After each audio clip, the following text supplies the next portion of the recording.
Not dead yet. New ideas in the challenging print industry. And your super at work funding the latest in Aussie cinema.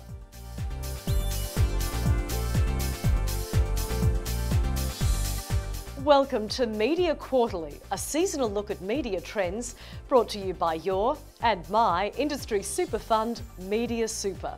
I'm Tracey Spicer. Along with those stories, we'll also speak to Media Super CEO Graham Russell about the changing face of the media. But first, the future of print. We all know that print has faced some tough times, but that means opportunity for those who can realise it. Here are just a few ideas shaping the new print industry.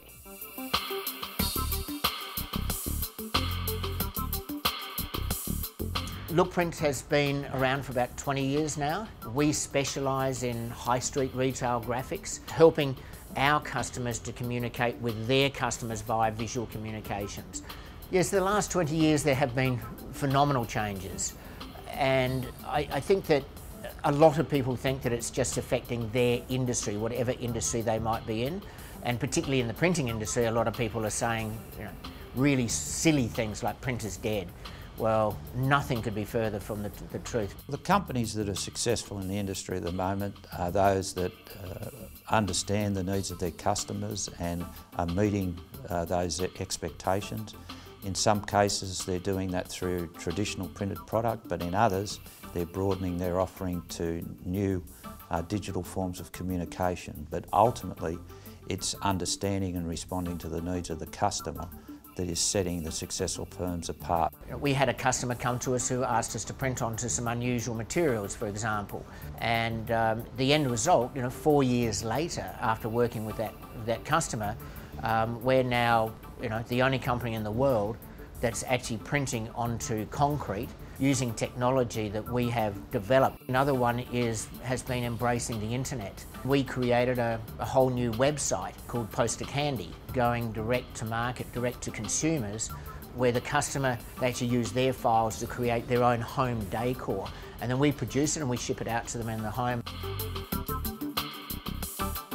The association has a very strong relationship with Media Super. We've identified a range of areas that we will work together to promote and enhance the capability of the industry. And also, an area which I'm very proud of is that we will be working with Media Super to identify and promote high quality business executives who really are the future of the industry. It's an exciting time to be in print. There's so much going on. I think we've got a long way still to go in terms of what we can improve in our quality, our turnaround times and our speed. And I think we're seeing advances in machinery and technology today that's definitely pushing the boundaries. Client satisfaction is the key for us, and that's and I think that's really important because they have a vision and they've got something that they want to produce and they want to happen. And when it does, and we're part of it, and that's all the satisfaction you need, really. There's no magic bullet that can be applied to every business. What is essential is that businesses understand that if they stand still, the future will overpower them, and they have to be alert and responsive to change. I believe that 90% of what we're going to be doing in 5 years' time, we haven't even thought of yet. We haven't even considered it. Our customers don't even know that it's available to them. We see the future of print as being very, very exciting indeed. Some great new print ideas there in a changing industry. Whether journalism, live performance or the burgeoning world of new media, technology is reinventing the careers of Media Super members. And as the super fund for the media industry, Media Super is changing too. To discuss how, I'm joined by Media Super CEO Graham Russell. Graham, from your office you get a helicopter view of the industry. What's your take on the changes we're witnessing, good or bad? Well, I'm not sure it's a question of good or bad, Tracey. The fact is the printing industry and media industry are going through substantial change and making a transition to the digital economy, but when you think about it, information and communications is one of the fastest growing areas in our economy. So it's a change, certainly, but it's a change to just doing things differently. And we're seeing a lot of our members getting jobs in the digital economy world. With fewer secure full-time jobs, surely this has an impact on members' retirement savings. Are we having to rethink the idea of lifelong superannuation contributions? I think certainly we're having to help people work through changes to their income patterns.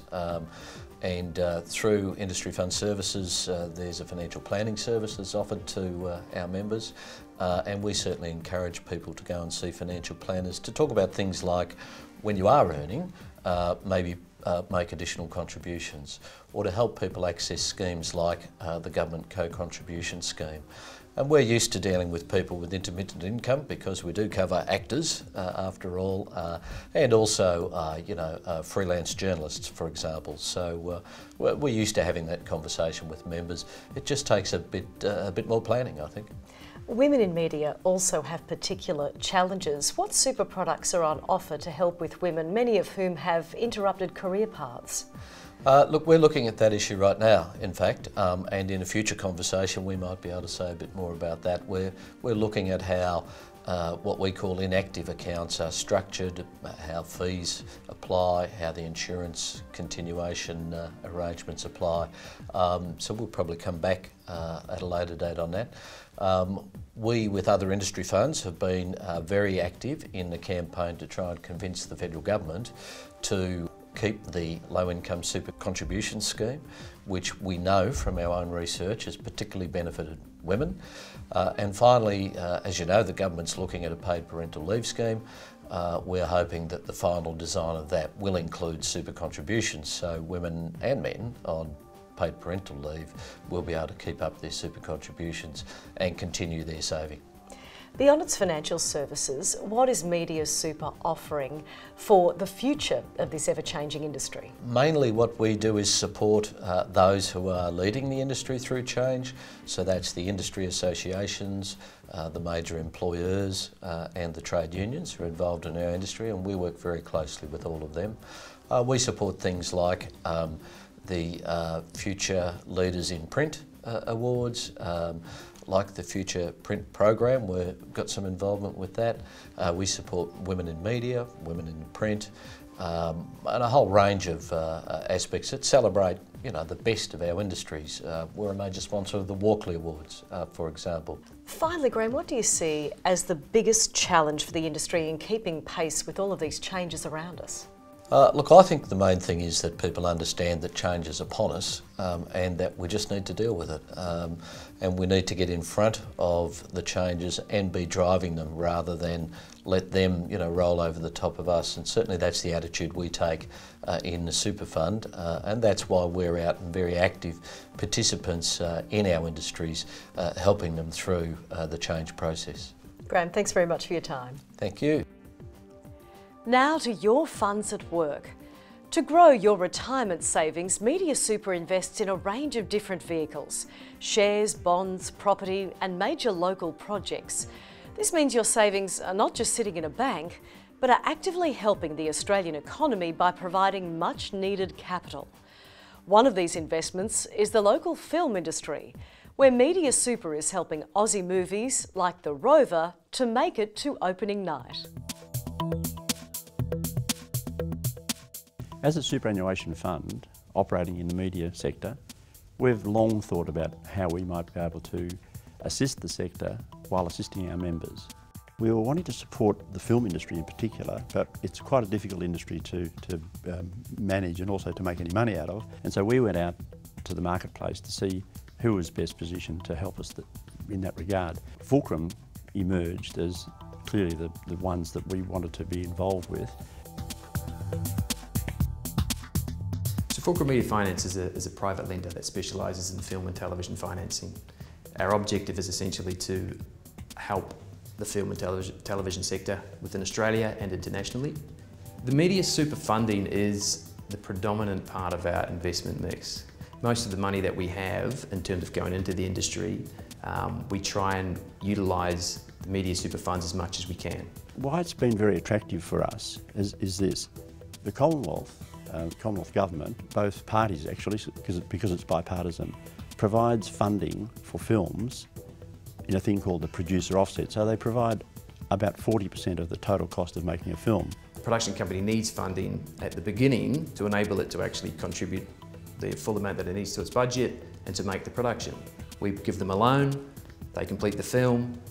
At that stage, the ATO pays out the producer offset. Producer offset comes back to us to repay our loan together with interest. That interest comprises the return on Media Super's investments. We're very hands-off as far as the selection of films or television series, so we allow Fulcrum to make that judgment.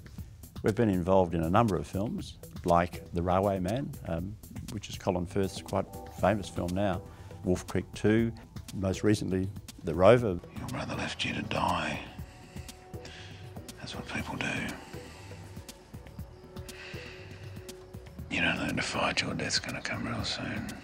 The Rover's a modern fable, I think, of warning. The politics behind the Rover and the fable is the breakdown of society as we know it now. My character really operates as very much as a device for the story, in terms of we bookend the film.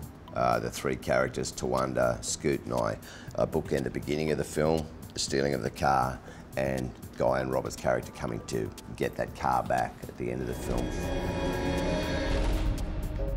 As a Media Super member and as a director of film as well, I'm really excited about the idea that the Media Super organisation wants to utilise the funds to invest in Australian film. The 40% rebate is a really great opportunity, and I think the fact that the Super Fund is investing in terms of the rebate and so forth, cash flowing that is a really smart way to go. Film finance is an ideal investment for Media Super for a number of reasons, but primarily because of the fact that we have, at the very beginning of the production, we have an exact idea really of what the return is going to be. So Media Super knows what they're going to get back on the money that they put in. That's beneficial to the members, obviously. The key point as well is that the funding that's coming back to repay the loan and to therefore provide the interest, which is a return on investment, is government money. It's been a very good return for us. So it's had that virtuous circle of doing great things for Australian culture and Australian storytelling. It's done really good things for employment in the industry, but importantly, it's produced really good returns for our members. It's great to see our super supporting new Aussie films. Well, that's all we've got time for in this episode of Media Quarterly. For more information on any of these stories, go to mediasuper.com.au. I'll see you next time.